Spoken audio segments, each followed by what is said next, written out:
Welcome back. Thom Hartmann here with you. And on the line with us is Joe Plenzler. Joe is a retired 20-year veteran of the United States Marine Corps, former NRA member, as am I, former NRA member. Joe wrote a brilliant letter to the NRA, which our friend Jim Turr in New Mexico forwarded to us the other day, and wanted to get him on. Joe, welcome to the program. Hey, thanks so much. How are you? Thanks for joining us. What's happened to, I mean, I joined the NRA probably 30 years ago when we were in Atlanta for a gun safety course, and went through the Georgia Police Academy. I had to learn how to use a weapon. Sure. But it doesn't seem today. I mean, back then that organization was sponsoring sporting events. It was sponsoring safety classes. I think they were offering insurance, as I recall. Their magazine was about, hunting, and they sold, camo stuff for deer hunter. I mean, it seems like a completely different group right now. Yeah, it certainly has metamorphosized even during my lifetime. I mean, I'm 46 now. I remember starting shooting when I was a kid with my great Uncle Ray, my dad. My great Uncle Ray was a Korean War vet. And you're right. I mean, it seems like it was much more focused on, shooting sports, safety, to a Second Amendment protections. But I don't recognize the rhetoric I'm seeing coming out of this organization today. And it's really disappointing. And I think unfortunately, it's contributing to the polarization of America. It's not what we need. Yeah, I think that was the point and brilliantly said of your letter to the NRA. It seems that the NRA has gone from being a membership organization. I mean, they still claim that they're a membership organization, that they've got all these thousands of members, but from being an organization that was focused on the needs of its members, let's say, to an organization that is focused on the needs of its donors, which would be the weapons manufacturers, and that money as a driving, and maybe I don't know, maybe I'm imagining or projecting or something, but it seems to me that whole money as a driving force has caused an essential corruption of the moral position, the safety position that the NRA used to have. Sure.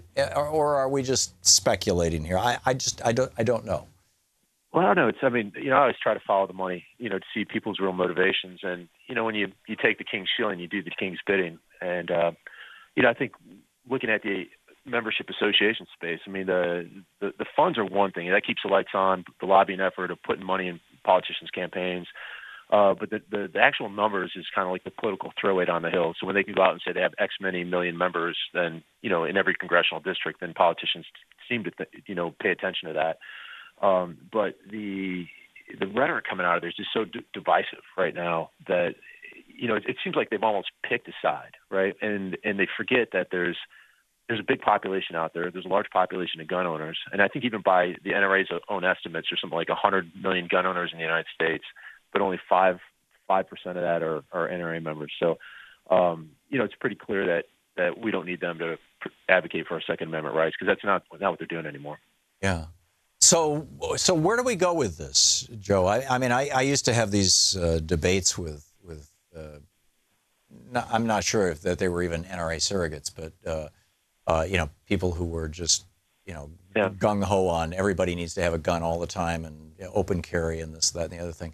And I'm not anti-gun. I mean, one of my brothers owns a bunch of weapons and has a shooting range in his backyard. And my wife and I go back to Michigan, and we spend the whole day with Steve and Tam out, shooting target practice.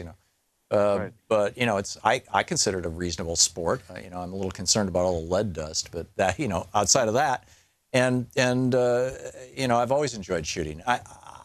But I think that there's something going on in our society, in our culture, that seems to have to do with the large number of guns out there.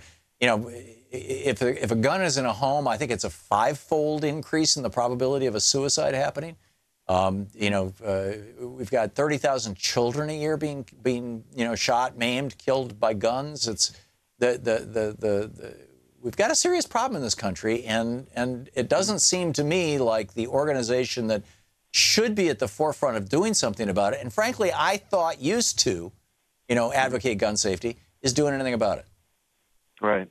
No, and I think I think you're right. And I think what needs to happen is, especially in today's political climate, is that folks need to come to the center and work for the common good, right? So, I think, Heller affirmed individuals' right to keep arms, right? The Right. Heller Amendment or Heller decision out of the Supreme Court. But even in the Second Amendment, it says a well-regulated militia, right? I mean, it's just, and I think when you talk to common sense everyday people about responsible ownership, safe homes, and safe communities, I think we need to focus on those three things and figure out where do our common interests, as gun owners and as people who choose not to own guns, where do those intersect, and how can we work towards a common sense solution to it all? Because I think at the end of the day, people that carry guns because they feel they need it for protection, okay, well, ultimately they're driving forward. They'd like to live in a safe community, right? Yeah. And be safe in their homes. And I think all of us really want that. And when we achieve those conditions of responsible, accountable ownership, and safety in our homes and in our communities, we're all more free, right? When we can navigate our day unmolested by crime or violence. So I think that's a good thing. Yeah, it makes perfect sense. In terms of practical application, you're right. The Second Amendment is one of the few places in the Constitution that has the word regulation in it, or regulated, well-regulated militia. And although, and I would argue that the Heller decision was wrongly, decided. It was based on a logical contortion that was first promoted back in the 1950s that I don't think ever occurred to the founders or the framers of the Constitution. But that's a whole kind of separate discussion. The question, I guess, is what do we do? The thing that has always seemed to make sense to me, and I'd love to reality test this with you, with a guy who's, a 20-year Marine vet and former NRA member and familiar with guns. In the 1920s, maybe it was the teens, automobiles started getting big enough and fast enough that they were killing people. And, by accident, but they were killing people. And so we decided to do something about it for the purpose of protecting society, for safety. And we came up with, the whole idea of red, green, and yellow lights. We came up with stop signs. But most importantly, we came up with the idea that a car, because it is capable of killing a person, from the time it's manufactured until the time it's destroyed, has to be continuously registered with a government agency and a person who is the owner of record, a person or a company. Right. Number one, registration. Number two, you have to have liability insurance. It's not very expensive. It's not very comprehensive, but it's liability insurance. I find it totally bizarre that the kids at Newtown, if they had been plowed down by a drunk driver, if 20 kids had been run over by a drunk driver, or their school bus had been run into by a drunk driver, Geico would be paying their families $1 million apiece. Because they were killed by an idiot with an AR-15, nobody gets a penny. That doesn't seem to make any sense to me. And number three, we licensed drivers by simply asking them to demonstrate proficiency. You must demonstrate to a representative of the state that you know how to drive a car in a way that's not going to kill people. And I don't see what's wrong with saying, if you want to own a weapon, you have to demonstrate that you know how to use it. You have to have liability insurance, and it has to be registered. This seems to me like the most common sense starting point. What are your thoughts? What's your starting point? Yeah, no, I mean, that makes sense to me. It is a dangerous thing if it's in the wrong hands, and I think it's like a tool like anything else, but certainly with the power to take life, I think comes great responsibility. So I think you can avoid a lot of death and injury just by having proper training and having responsible ownership. So, for instance, in the military, we don't allow service members in the military to handle weapons until they become proficient on them, right? Through training under very close supervision. And, we are taught in the military that we're responsible for that round that's shot out of the M16 or M9 or whatever weapon you're carrying at the time, from the point of departure from the weapon all the way to the point of impact, right? So not just the target you're shooting at, but also what's behind it.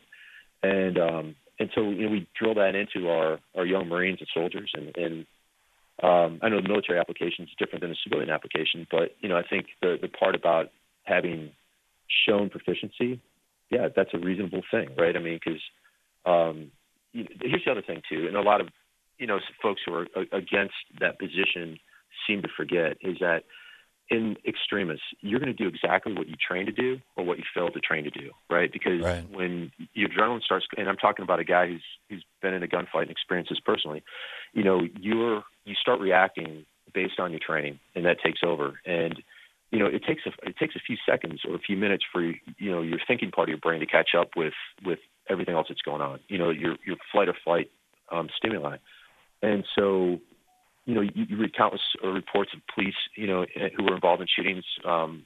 Doing exactly what they trained to do, whether that was empty 6 rounds out of their revolvers and pick up the brass off the ground, in the middle of a firefight, or take out the target. But proper training, I think, is essential. At least demonstrated proficiencies. And this should be a growth opportunity for the NRA. Right. You'd think. I mean, if somebody's got to provide those classes. In fact, like in the state of Maryland now, where I live, you actually have to, if you're not former law enforcement or former military or active duty, an active duty cop or law enforcement person, you do have to take a handgun class if you want to own a handgun in the state of Maryland. To me, that just makes sense, because especially with handguns, it's so much easier to, the barrel's so much shorter, the turning radius is tighter, and you really need to, it's almost, rifles are actually in many ways safer than. Yeah, it's hard to do accidental damage with a rifle. Right. It's a heck of a lot easier. It's been done. Yeah. Oh, yeah, of course. It's so much easier for inexperienced people to misuse a pistol and injure themselves or others. Yeah, I think it's great. Joe Plenzler, retired 20-year vet with the U.S. Marine Corps, now a former NRA member, wrote a brilliant book about this, a brilliant article, kind of a rebuttal to the NRA about this ad that they ran that Dana Loesch had. Joe, thanks so much for being with us today. Absolutely. Yeah, it's a great discussion. Thanks for having me on. Good talking. Thank you. And it's nice to have a rational conversation about guns.